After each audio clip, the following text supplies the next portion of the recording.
Alright, so I've developed a theory, and this is actually while using the Healy device. I was going into one of the programs and just reached like this lull state of the space behind words, space behind thoughts, and I guess you call that a download, something that just kind of came through. And right now it is not quite at the 3:30 hour. It's 2:15, but I think my body's starting to get more sensitive to that specific window of time. And this is mentioned in the workshops also, and science, of course, with our magnetosphere, I'm sure has this deduced of the time, the alignment with the sextant clock of when that alignment with the very tip of the magnetosphere would be on the planet at what specific time.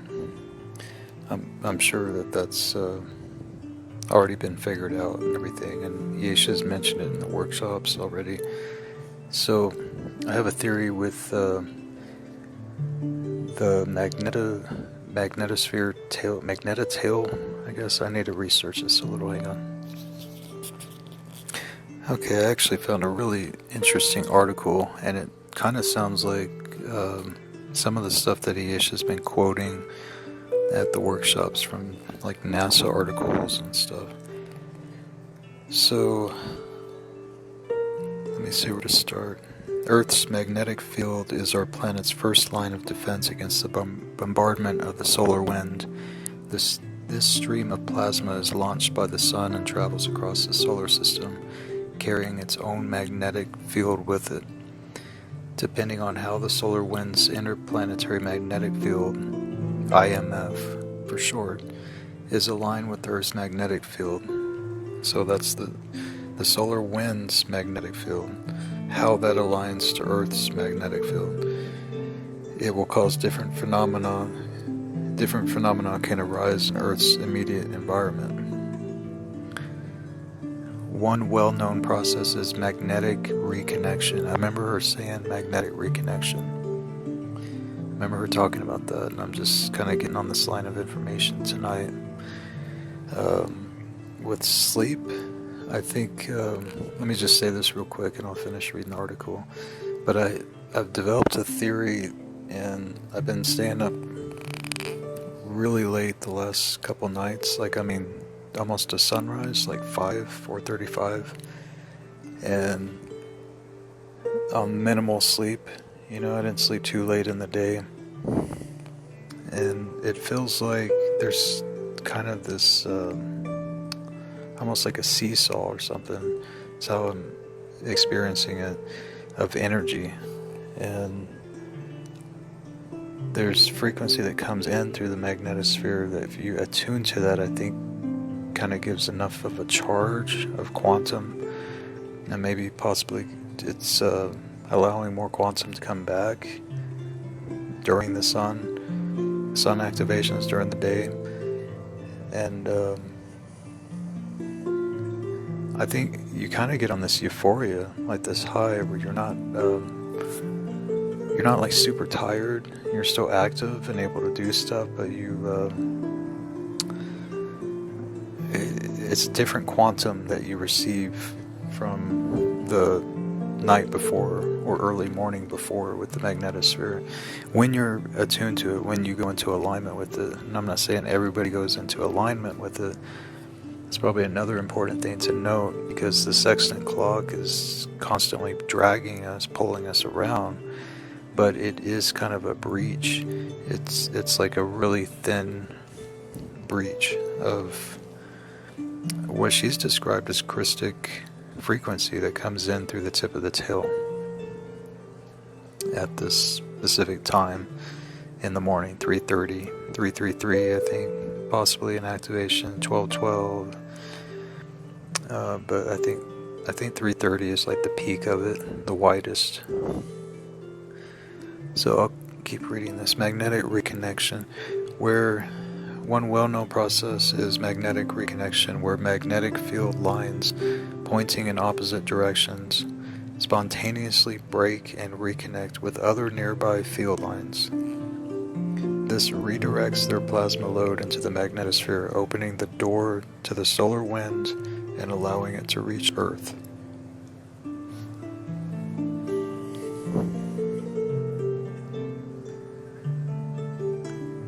So I need to kind of reflect on that a little bit. I'm still reading some more here to give some more context to this. Alright, this is interesting here, and I can really feel this. When I read it, I could really feel what it's talking about, the energy of it. These giant vortices are driven by a process, and it's talking about the vortices that when the two fields kind of clash. And before this, it talks about the aurora borealis, I guess. It says aurora ray. It's like aurora with an E, so I'm not sure what that is. But it says that it creates spectacular aurora, interrupting GPS signals, affecting terrestrial power systems. And that's kind of from the clash of these magnetic fields, the solar wind. So let me get back to this here. So these giant vortices are driven by a process known as the KH effect, Kelvin-Helmholtz, which can occur anywhere in nature when two adjacent flows slip past each other at different speeds. So that really resonates right now. It's really talking to me. So it can occur anywhere in nature when two adjacent flows slip past each other at different speeds. Examples include waves whipped up by wind sliding across the surface of the ocean or in atmospheric clouds. Analysis of cluster data has now found that KH waves can also occur at a wider range of magnetopause locations, and it talked about magnetopause earlier. That's what they're picking up on. I think these charts that kind of go viral, a lot of friends post these where everything just drops off and Earth's electromagnetic field just kind of shuts down or flickers, does all this weird stuff. And I think it's linked in with the Schumann resonance too. They have a chart with that too. I don't see how it couldn't be linked to that, because it's affecting Earth, and the frequency or the hertz of Earth probably would change in response to it. So this is really big stuff.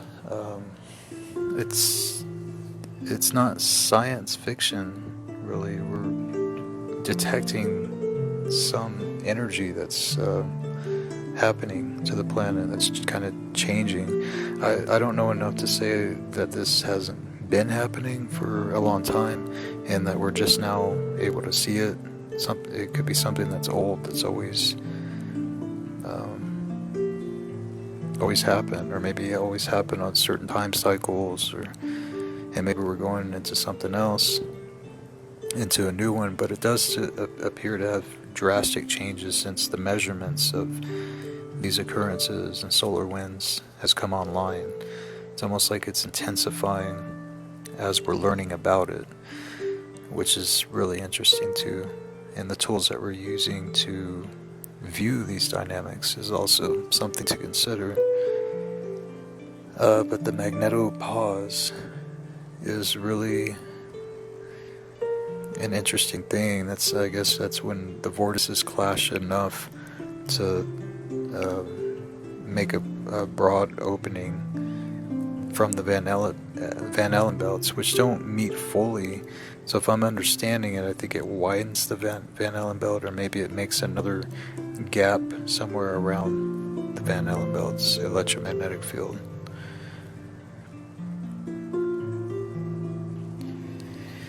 So another thing to note too is that KS's definition of plasma and NASA's definition of plasma are going to be two different things as far as from what I understand, and I would love for anybody listening to this to please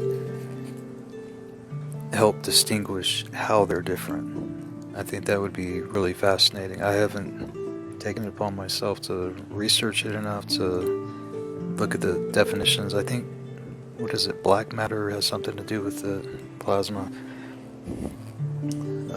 which she has a name for it. The Rasha body, I believe, is the dark matter or black matter. So, okay, I'm going to read this, and this is why I'm asking the definition of plasma, because this is really interesting. So it says, and it's referring to the magnetopause, which is what we're getting blasted with quite frequently now from the solar wind vortices clashing with the Earth's electromagnetic field. It's like two fields clashing into each other. Let me make sure I got that right.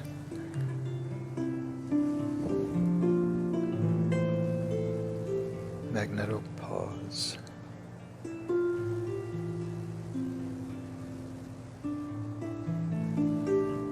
Okay, yeah, and that's the magnetic reconnection thing. I'm going to get back into that too.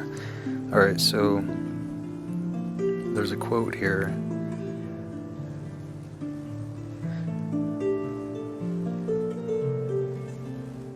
Sorry. Okay, it says, in fact, it's very hard to imagine a situation where solar wind plasma could not leak into the magnetosphere, since it is not a perfect magnetic bubble. So, what does that mean? I mean, if this solar wind plasma is starting to infuse with our electromagnetic field around the planet, what does that mean? What is happening? That has to affect us, and I don't hear how it's affecting us other than knocking out our precious technologies, satellites, Wi-Fi's, but I don't hear any other explanations of is this bad for the oceans or the water or plants, or what does it do into our ecosystem? And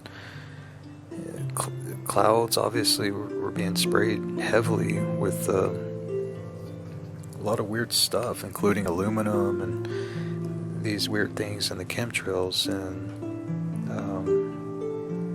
people are either in shock, not wanting to admit it, or just to relieve their own insanity from it, which I'm beginning to think if people haven't caught on to that, because today they were layering our sky, just zipping back and forth, and there's no airport terminal that we have on both sides with planes flying in different directions like this, doing tic-tac-toes, and I mean, it's blatantly obvious that we're getting slammed with a lot of stuff. And if there's solar wind hitting the planet, is this an agenda to try to not tell the public that, maybe I've heard global warming, they're trying to make a shield around the ionosphere or something, just who knows? It's not talked about, so we don't know. It's not in the media, which of course you can't really rely on the media anymore. They're not talking about it, which says a lot.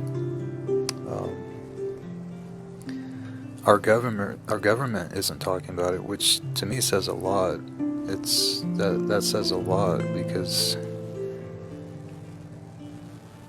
it's an obvious deal. It's in our skies. We see it sometimes every day. So why aren't they talking about it? And then linked with this solar wind and infusing our electromagnetic field. What is going on, guys? Like, what is going on? There's just a lot of gaps right now. No pun intended. That was a good one.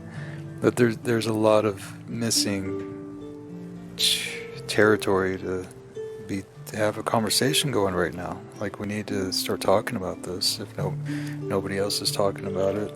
And people are. They're starting to post the grids going, not the grids, the electromagnetic field dropping off the map, and the Schumann resonance dropping and going crazy.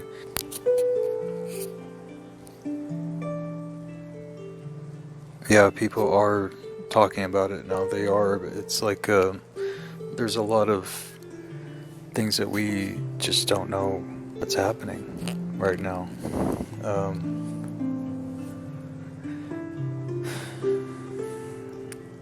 People in this group that know me know that I haven't held back on the experiences that I've had with the new plasma stuff. It's a real experience in my life, and now having a partner to share it with us has been very amplified, and we can talk about the texture of it in of our healing with it, and what it's doing, how we can feel it, not only physically but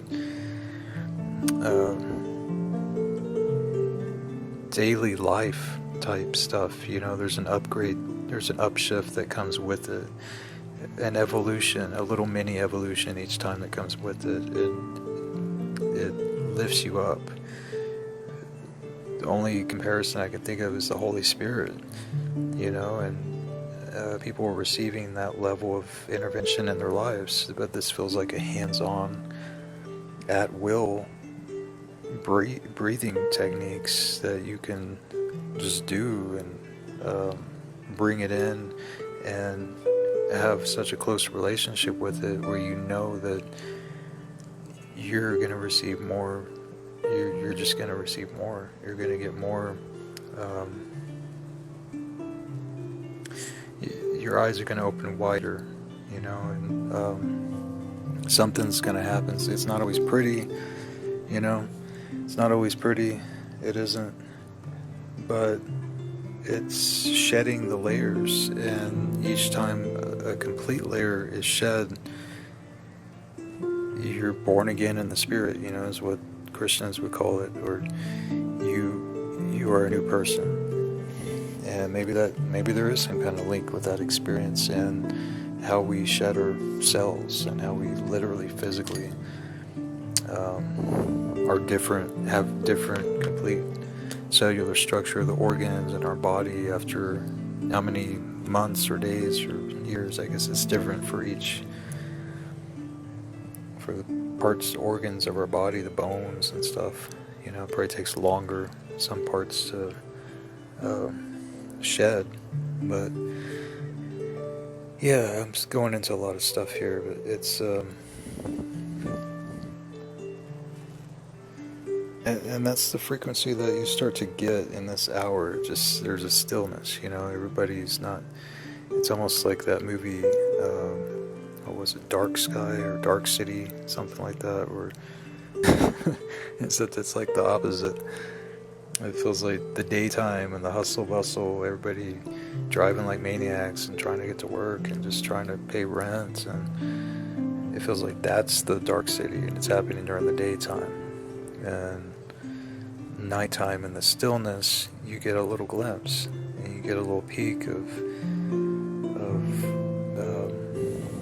the tip of that magnetosphere, some really different frequency, energy stuff that comes in those hours. I've written some of the most intricate music and songs at this time at night.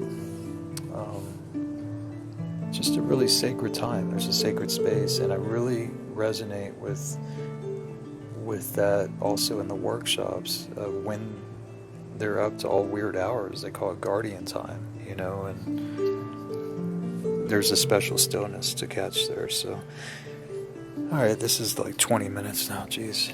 So I'm going to leave the article and some of the quotes in a post, and I'll upload this to Dropbox, and just sharing my thoughts. And please, if you made it this far, please leave a comment on your perspective of this, and if you have anything to add on what you may think the plasma thing is, or if you have a better understanding of what space plasma stuff is, because I don't think it's just from the sun. I think there's different types of plasma in our science terms. So, okay. Alright, thanks for listening.